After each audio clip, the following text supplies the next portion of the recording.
Hujan deras disertai angin kencang melanda kawasan tengah kota Sidoarjo, Jawa Timur. Tidak hanya guyuran hujan deras dan angin, hujan es juga mewarnai cuaca ekstrim yang mendadak terjadi di kawasan ini. Cuaca ekstrim ini berdampak pada pemadaman aliran listrik di sejumlah wilayah Sidoarjo, sementara sejumlah pohon yang ada di tepi jalan raya tumbang. Agar tidak terjadi hal yang tidak diinginkan, polisi menutup akses jalan yang melintas di kawasan bencana. Kawasan paling parah yang dilanda hujan es batu dan pohon tumbang ini sebagian besar terjadi di kawasan Cemengkalang, Sidoarjo, Jalan Pahlawan, dan Pagerwojo, Sidoarjo. Ada 4 pohon tumbang yang mengarah ke badan jalan. Sementara kami berkoordinasi dengan instansi terkait, pihak BPBD, kemudian DLHK, sudah terjun ke lapangan langsung. Dan berikut dipimpin Bapak Kasat Lantas kami. Akibat pohon tumbang, kemacetan panjang terjadi di kawasan Protokol Sidoarjo. Sejumlah jalan ditutup dan kendaraan dihentikan karena proses evakuasi pohon tumbang. Dari Sidoarjo, Jawa Timur, Pramono Putra, iNews melaporkan.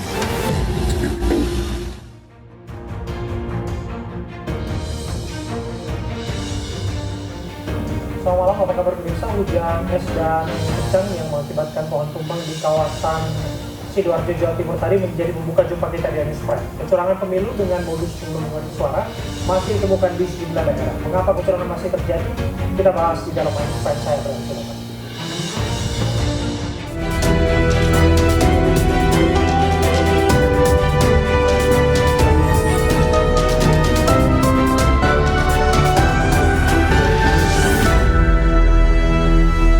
Di Kabupaten Ende, Nusa Tenggara Timur, diduga tak lolos menjadi anggota DPRD, seorang caleg membangun tembok di sebuah jalan hingga warga sekitar tak bisa melewatinya.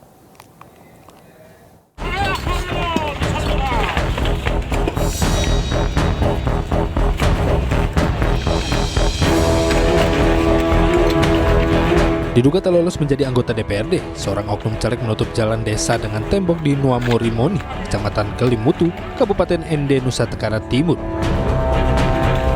Akibat aksi oknum caleg tersebut, 2 desa terisolir karena kendaraan roda 2 dan 4 tidak bisa melintas di jalan tersebut.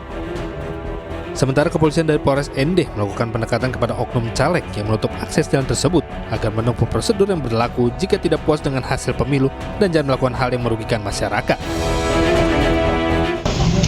Jalan untuk menyampaikan aspirasi sudah disiapkan, ada porsinya masing-masing, ada jalannya.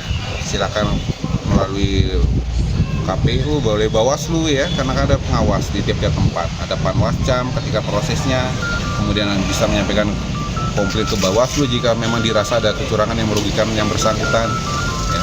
Kemudian jika ada ekses atau dampak yang mengganggu Kamtimas, pasti kita akan lakukan tindakan tegas. Hingga saat ini jalan yang dipagar oleh oknum caleg tersebut masih berdiri tegak. Dari Ende, Nusa Tenggara Timur, Joni Nura, iNews melaporkan. Persoalan aplikasi penghitungan rekapitulasi suara Sirekap KPU Republik Indonesia seakan tak ada habisnya. Kali ini di aplikasi Sirekap, form C1 atau C hasil milik salah satu partai tertutup atau diduga hilang.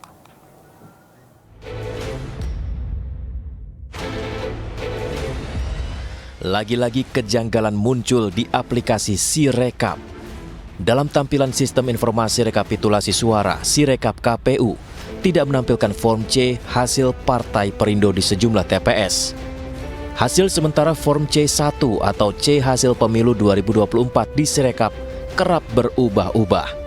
Diduga, suara milik ratusan caleg dari Partai Perindo dalam aplikasi tersebut hilang. Dalam aplikasi Sirekap, form C1 atau C hasil pemilu Partai Perindo tertutup atau tak ditampilkan. Seperti terjadi di wilayah kota Sibolga, Sibolga Selatan, TPS 11, TPS 014, TPS 008. Di Nia Selatan Lahusa, TPS 001, dan Selatan Idanotae, Hilimbowo, TPS 001. Terbaru hal yang sama juga terjadi di wilayah Banten 3, Jatim 1, dan Sumatera Utara 2. Hasil penghitungan dari aplikasi Sirekap yang kerap berubah-ubah tak jarang meresahkan masyarakat. Padahal Sirekap seharusnya menjadi alat bantu mengkomunikasikan pemilu kepada masyarakat. Tim Liputan iNews melaporkan.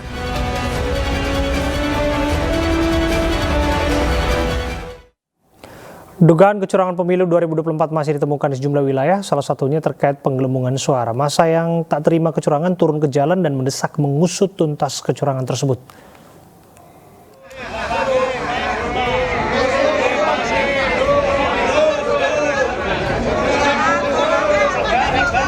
Adu mulut sempat mewarnai proses rekapitulasi suara di Kecamatan Kertosono, Nganjuk, Jawa Timur. Adu mulut terjadi lantaran ada dugaan kecurangan pemilu. Modusnya adalah penggelembungan suara caleg tertentu dengan mengalihkan dari suara parpol lain. Akibatnya Ketua Panitia Pemilihan Kecamatan Kertosono, Nganjuk, Jawa Timur dan anggota Panwascam setempat diamankan di kantor Bawaslu. Silakan. Organisasi Jaga Pemilu menemukan setidaknya 8 bentuk pelanggaran dalam pemilu. 3 jenis diantaranya masuk kategori pelanggaran besar, yakni penggelembungan suara salah satu paslon, larangan untuk tidak boleh mencoblos, dan salah input data di aplikasi Sirekap milik KPU. Jaga Pemilu juga menyoroti sejumlah masalah yang muncul sejak sebelum pemilu berlangsung. Kita melihat bahwa kecurangan itu tidak hanya terjadi pada hari H. Dalam pemilu 2024 justru kecurangan itu berlangsung karena sekarang bahasanya TSM kan, terstruktur, sistematik, masif sebelum hari H. Kita nggak perlu menarik jauh sampai ke MK, itu nanti pembahasan di bidang lain, pembicara lain mungkin akan menyinggung itu dan kita sudah banyak membahas itu. Tapi dari riset kami seminggu sebelum pemilu saja kita sudah melihat bagaimana otoritas lingkungan terlibat, bagaimana lurah, kepala desa, RT, RW, itu juga aparat kepolisian itu terlibat untuk memenangkan paslon tertentu. Komnas HAM menyatakan ada belasan aparatur negara di berbagai daerah yang tidak netral dalam pemilu 2024. Pertama, ada 12 kepala desa di Kecamatan Buduran, Kabupaten Sidoarjo, Jawa Timur yang menyatakan dukungan ke salah satu peserta pemilu. Kedua, dugaan arahan wali kota Samarinda kepada jajarannya untuk memilih peserta pemilu tertentu. Sejumlah kelompok masyarakat juga turun ke jalan dan berunjuk rasa di depan gedung KPU. Mereka menolak kecurangan pemilu hingga mempertanyakan penghitungan suara di aplikasi Sirekap KPU yang dinilai mengandung kejanggalan. Mereka pun menuntut agar mengusut tuntas kecurangan pemilu di 2024. Jumlah kecurangan pemilu yang terjadi di beberapa tempat di TPS pada 14 Februari lalu. Mulai dari surat suara yang tercoblos hingga dugaan penggelembungan suara di Sirekap milik KPU. Ini semuanya? Ya. Sudah tercoblos di PPS 01 Lemah Dhuwur, Adiwurna Tegal. Ya, betul. 02. Dugaan kecurangan pemilu terjadi sejak di TPS saat pemungutan suara berlangsung. Saat itu, seorang perempuan menunjukkan surat suara yang sudah tercoblos pada gambar paslon nomor urut 2 Prabowo Gibran di TPS 01 Desa Lemah Dhuwur, Kecamatan Andiwerna, Kabupaten Tegal, Jawa Tengah. Mengetahui hal ini, Ketua KPPS 01 setempat meminta agar surat suara yang sudah tercoblos diganti dengan surat suara Pilpres yang baru. Ini, ibu. Seorang saksi TPS 2 Desa Akelamo Cinga-Cinga, Kabupaten Halmahera Barat, Maluku Utara, kepergok melakukan pencoblosan sebanyak 15 surat suara sisa. Temuan ini direkam melalui ponsel petugas saat saksi diminta petugas kepolisian menunjukkan surat suara yang baru dicoblosnya di bilik suara. Setelah ditelusuri, pelaku juga melakukan pencoblosan sebanyak 2 kali di TPS terpisah.